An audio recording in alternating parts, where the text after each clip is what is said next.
back to Cylance TV. We are back in the cybersecurity corner.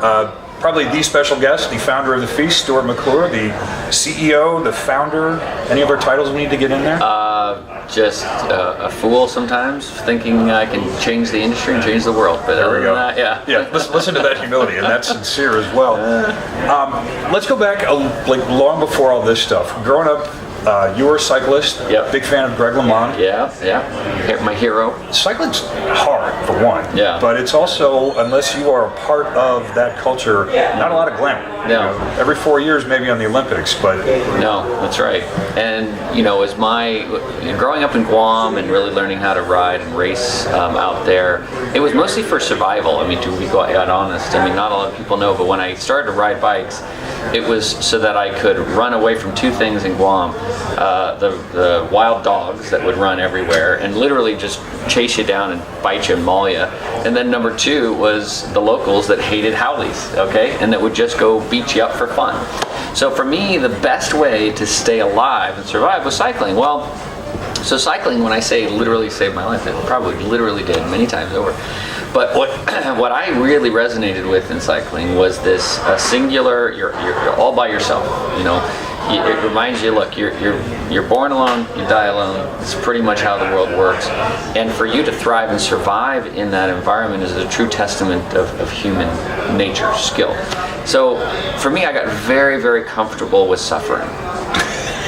Believe it or not, that was my first indicator. Yeah, like I knew when I was on that bike for 5, 6, 8, 12 hours at a time in one sitting that this was a place for me. Because if I can stay on this bike and survive one pedal stroke after the next pedal stroke after the next, and be comfortable with the suffering, be in touch with it, not reject it, and really, really absorb it, appreciate it, and own it, and live with it, I knew that I could probably do whatever I really wanted to, as long as I set my mind to. Because what I've learned in life often is it's not about skill, it's not about having any privilege or anything. It's literally about just not giving up.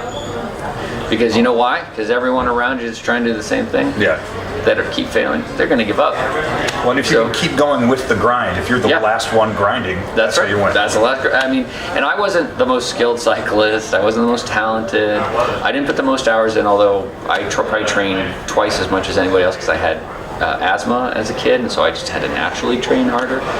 But it was just that I showed up to every race. If I was sick or healthy, if I had been training or not training, and so I ended up winning more than I lost. But yeah, that was I think formative for me, and got me out of Guam, obviously, to Colorado, where I went to the Olympic Training Center, and I think that really gave me opportunity. So I always have a soft spot for that sport.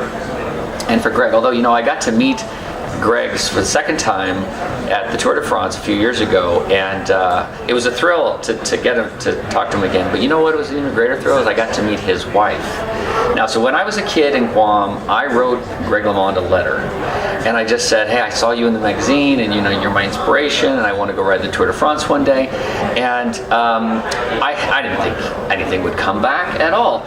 Well, I got these 2 postcards with, the most immaculate writing and so much detail. It was his wife who had said, Greg's out training and he's really busy, but I just wanted to make sure you knew how important it is for him, that you wrote him, and that he really wants to encourage you. You can do anything you want to do. And that's awesome. And I had not talked to her since I had seen those postcards from her, and so I met her, and I was choked up. Like I think I was like a little baby, like meeting this woman, and I think I scared her a little bit, but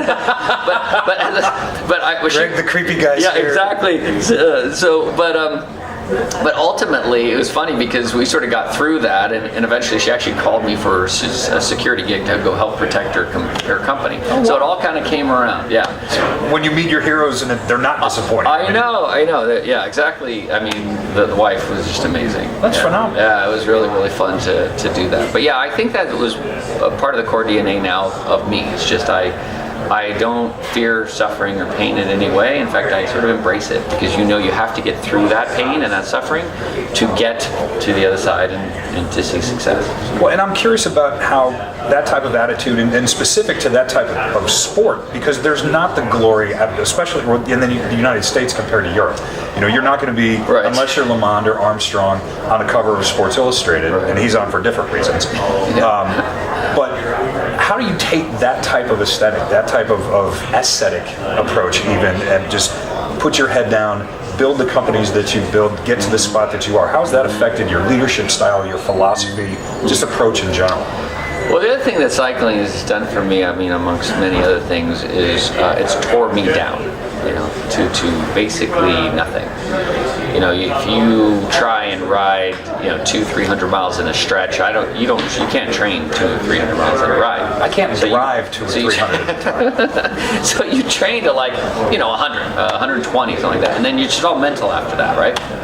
And so what it teaches you is just quite simply to just learn. You got to never give up. You just got to keep going. And so how that is imbued in, I think, a lot of my practices is just I learn instant humility. I honestly, I feel like I shouldn't be in the job I'm in half the time. I feel like I shouldn't be in the position I'm in and the success I'm in with the company that I'm in because I don't feel worthy, right? But I know, I remind myself, look, I've worked hard for all of this stuff, and that it's okay. It's okay to sort of own that appreciative nature. But I know that I'm not perfect. I've got plenty of flaws, a lot of blind spots, and I just try and improve all the time.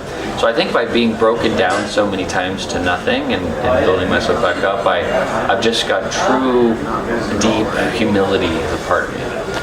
Well, and that's interesting because it reminds me of a quote that I saw from you from a different interview where you refer to something you call the 333. And it's paraphrasing. People can say, use 300 words to say what they probably should say or could say in 30, but could say in 3. Yeah. The breaking down process. Yeah, this is more of a weakness of mine. I have a frustration, and I do know it now, and I try to contain it. But for folks that over-communicate and talk, just to talk, I lose interest. I actually start thinking about everything else in the room or what I got to get done in the day. And ultimately what they're doing is they're using 300 words to say 30 and mean 3. And my example is always, when you're first falling in love and you find that first mate, and you're nervous, you're not sure if they like you, if they feel the same way, you tend to ramble, you tend to talk, it's really nice that date was amazing, and I can't wait to see you again, and wow, it'd be really nice to do more stuff, and blah, blah, and all what you really want to say is, look, I love you. Now, second date I love yous are awkward, so you have to find the right spot. Back to being the You have to find the right spot, exactly.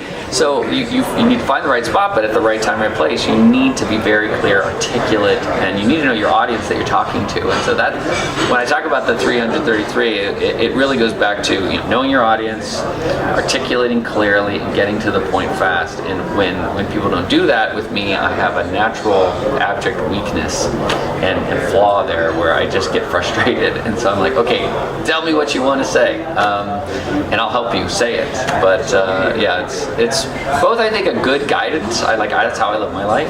I try to be really, really succinct and just say exactly what I mean. But for those that have a struggling time, I try and guide them into that. Now, is that philosophy, that style of thinking?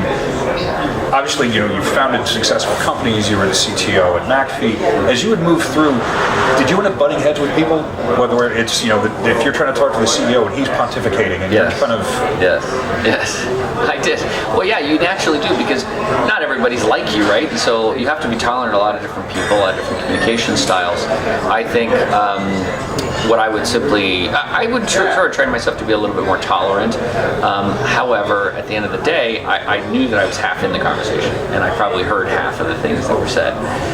So what I would always do is just remember to ask for a quick soundbite afterwards. I'd say, okay, a lot of that makes sense, but if you had to sum it up in one sentence, what would it be? And then it would be put on them to think, oh gosh, yeah, I said a whole bunch of stuff. What would I do with one sentence? And then speak it up. And then I would just remember that one sentence. And that made it a lot easier for me too, to sort of capture all of the elements of the conversation and move it forward. And you're the guy that says, let's be honest, I didn't really listen to all of that. Give me that sentence. That's usually what I'd say is like, look, I hate to tell you this, and I tell my wife or my kids this sometimes too. I'm like, oh my gosh, I maybe heard half of that. I know I've been sitting here doing nothing else, but I heard half. So I apologize right now, but could you just give me a quick, soundbite on what you just said? And it can be frustrating for people. I wish I could get better at that, but it's, I think, a pretty common affliction amongst a lot of us too. Well, and I think you were a little blunt with the industry when you started Cylance and you got the team together and started building this product because it worked and you knew it worked. Yeah. And you weren't afraid to tell people that. Yeah. Have you had the effect on the industry? I say you, what you built, the team, the family, the product, all of it. You were asked a few years back in a Forbes article, in 5 years, do you think the security industry will be blah, blah, blah? And paraphrasing, you said 5 years isn't quite enough time to look. But looking back over those 5 years, have you had the impact that you were looking to do to get everybody better? Yeah, there's a lot of progress that we've made and some progress that we haven't made. The progress that we've made, I think, is that what we've been able to do in cybersecurity with really driving machine learning as the ultimate decision maker conviction engine has upped everybody's game. So everybody has had to chase our effectiveness, our performance, our simplicity, and get better. Now, where we haven't progressed is most of the folks that have gotten better and upped their game, it's been upping the game doing the same old things that they've been doing, which is more detect and respond. So they're just detecting and responding faster, better, more efficiently, but they're not actually predicting and preventing any better. So pros and cons, and we've made some progress, but we're still being held back quite a bit. A lot of people haven't adopted a full machine learning approach to their solutions yet. They still rely heavily on detect and respond. So I guess part of the good part is we still stand out in that way. But I want to elevate everybody's game. I want everybody to get into this space and make that their primary conviction and solve other big problems in cybersecurity with machine learning too, because the whole industry is ripe for really using machine learning to learn from the past to predict the future. So one thing that I really like about here, and obviously I work for Cylance, so it's you have to like it if you're going to be here. Yeah. Oh, yeah. Okay, no, I forgot about that. Well, I would call it work. I haven't exactly been missing it. I was going to say, let's define work. Yeah. But I feel that the leadership team you take offense at the fact that the industry has not solved the problem. We have not cured the illness. We go after the symptoms a lot, but it's how much of it is perpetuating the security business, where I do feel like whether it's you or Ryan Perma or Malcolm Harkins, you guys are offended that bad guys can still do bad things. Yeah, it hurts us deep in our core. When we see something happen, like a WannaCry or some sort of new attack happen, it becomes incredibly difficult and painful for us to experience it, because we know that our technology could have prevented all of that pain and suffering. And the fact that so many people are still sort of stuck in that detect and respond mindset and world, they're going to be dealing with all of these attacks and these infections. And yes, they're going to look smart in their employer's eyes because they're able to catch it after the fact. And they're going to be able to give context and maybe even attribution. Hey, it's this hacker in Sri Lanka. Well, that's great, but could you have prevented the attack? Yeah. Let's not send the helicopters. Let's not have to send the helicopters. It's all great and good that you could tell that, well, the fire started in the basement bathroom because the electric razor was plugged in. I mean, I guess that's helpful, but wouldn't it have been better if the house hadn't burned down? So my frustration has been, we still assign a lot of value into this. I know exactly what happened, where, when, why, how, and far less value on, we prevented it. It didn't actually happen, and we didn't have to lose our nights, our weekends, and maybe our second marriage on this bloody thing. Well, but there's always the possibility of the third. So you are always head down doing this gig. When you look around outside of what we're doing at Cylance, any interesting technology that maybe it's not quite there yet, but you're looking thinking, man, that's going to be the thing? Yeah, well, there's a little bit of buzz at shows these days and convention out there in the market. A lot of things like blockchain and containerization and security, things like that. But to me, these are all again sort of outcroppings from what needs to be the core of everything that happens in our industry going forward, which is sort of decision making by machine learning. if we can all anchor and tenon on this, we can solve all of these other problems so quickly and easily. So one of the areas that obviously we have a vested interest in is threat-centric prevention, which means that we have to understand all of the threats, look at the core basis of those threats and how they occur, and then go prevent those. So for us, they fit into 3 buckets. Execution-based attacks, things like viruses and worms and Trojans and APT 0 days, anything that goes bump in the night in the memory of a target system.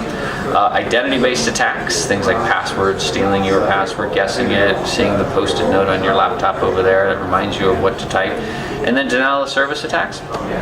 And those are the 3, that's the foundation of every single attack out there in the world. I have yet to find any attack, cyber attack, at all that does not fit into one of those 3. So if those are the 3 buckets, and you can make core decision making from a machine learned perspective in each of those 3, you can effectively solve each of those 3 and prevent not just today's attacks, but future attacks going forward with machine learning in those areas. So those are key for us, and I'm really excited about evolving our solution set into them. Now, evolving is the word that I really like. When you look at a lot of the different applications of machine learning, sometimes some unintended, we laugh at them, but they're a little scary, whether it was the Microsoft Twitter handle that turned out to be a horrible racist, or there's been some issues with applying it to the legal system, and again, it feels like it ends up being racist by accident. And that's where I'm wondering, how can you start attaching the emotional context in the decision-making process, or is that just something that's always going to be science fiction? Well, okay, so 2 parts to that. First off, the Twitter, the Microsoft one, which I think is a great story, by the way. If you dig into it a little bit, it was basically trolled by the 4chan and just polluted. So they basically did data manipulation, pollution of the AI. So by feeding it so much hatred and racism, it became racist. Shocking. Wait, that's how it happens? Isn't that crazy how learning occurs? Exactly. And so what people forget is AI and machine learning is 100% dependent on what you teach. It's like a child. If you have a newborn baby and you teach it one way of existence, well, it's going to think that's pretty normal. And you tell them that everything else is not normal, well, they're going to reject everything else. It's the same exact way with machines. So second part of that question, though, that I heard was, the problem with AI and machine learning has been and continues to be to this day to explain the why. So it's an amazing classification decision-making engine. It can tell you that there are cats in this picture, right? And there's a cat in that picture, but not in that picture, and it'll probably be 99.99% right. What it cannot tell you is why is there a cat in this picture. It's that explanation of the why, or the emotional side of it, that we are far, far away from being able to describe. And I know the likes of Elon Musk and others like to put a lot of fear about that coming, and it probably will come, because we do know the power of learning in a computer system, but I feel like from what I've seen in terms of the algorithms and the advancements and the learning data sets and how things are labeled, it's going to be quite some time before we're able to see and realize the why of what happens, and see the next evolution. Now, you mentioned newborn baby. Cannot have a conversation without talking about one of your favorite babies, Hacking Exposed. You're getting back out there again. You're getting elbow deep in front of people doing this stuff. I get to play a little bit again. I sort of took a little bit of a hiatus, right, away from exposing the way the hackers work. I mean, every year, I do a couple of times a year, I do a Hacking Exposed live session, usually at a convention of some sort, and I just finished up one here. That was pretty fun. We did Spectre, Meltdown, Double Pulsar. We even did a new operation out of the Middle East against nuclear power plants. But the really cool one we did was adversarial AI. We did a demonstration of how to break AI using AI and then improve the original AI model based on what the adversarial AI was able to succeed in breaking the first. And so it was this sort of iterative process that I really believe is the future. You have to build these offensive models to know how the bad guys are going to use it before the bad guys do, to improve your detection capabilities. So the Hacking Exposed series now is being kicked up. I'm doing one every month, actually 2. One is traditional Hacking Exposed Live, where it's just we're taking the latest, greatest threats and we're demonstrating how they work. And then we're doing a Cylance versus Hacking Exposed. So anything that we show in the first one, we're going to show you, does Cylance catch it? Does it prevent it? Or does it just see it? Is it, do we just catch it visibly? and react, detect, and respond. And so we're going to be really raw and honest, and competitors are going to love it because they're going to take things that we miss and they're going to try and leverage it to the hilt. We don't care. We want people to be educated. Education is far more important than losing a deal to a competitor here and there. We feel strongly about it, and I'm gonna keep doing it. Well, it feels like that's the mistake, whether it's users who come to these things or other vendors. They say, "Oh, let's see you against this competitor or this one," and it's not us against them. It's all of us against the bad guys. And that's something we've said since the very beginning. And Malcolm and I are passionate. Everybody in the company is passionate about this. A lot of our competitors, they call themselves competitors. We call them peers. They are our peers. We are all trying to do the same thing, which is protect customers. And I always say, if our peers spend half as much time worrying about the real adversary, the bad guy, the hacker, and preventing their activities, this world would be a lot more secure. But that's not what happens. So we tend to tear each other down, and I'm not going to be a part of that. Our company's not going to be a part of that. We are not going after competitors. They can say whatever they need to say. We are the advocates of the customers, and our adversary is the adversary. Oh, I like that. Write that down. Keep that one. Okay, all right. Shameless plug time. Which version of Hacking Exposed? What's our latest cut that's out there? So we're on 7. We're going to be working on the next one right now. In fact, so every month that we do these kinds of live Hacking Exposed, we're going to be documenting and making sure we get them into the book. But I'm taking a different look at the overall structure of the book, and I'm going to present it in an entirely different way that I think is going to be really exciting and resonate for readers. Take a different approach and really turn it on its head. We typically take a look at things individually, like this hack worked, that hack worked, and we sort of just document it all. But we've never really brought it down and boiled it into the core component elements of each. And I'd like to try and do that in this one. So it'll be a little surprise. All right. ETA on that, or that's still a secret? No, that's a little secret right now. All right. Twitter handle for Hacking Exposed? Hacking Exposed, at Hacking Exposed, very simple. Yeah. And then mine is, of course, at Stuart McClure. And for all the rest of the good stuff, you can always find us at threat.cylance.com. That's also where you can get the calendar dates for the live Hacking Exposed broadcast. On the Twitter, we are at Cylance Inc. and at Cylance Insider. I am at PatMat73. Always looking for the best and the brightest we can find. Going to be hard to top this one. Stick around.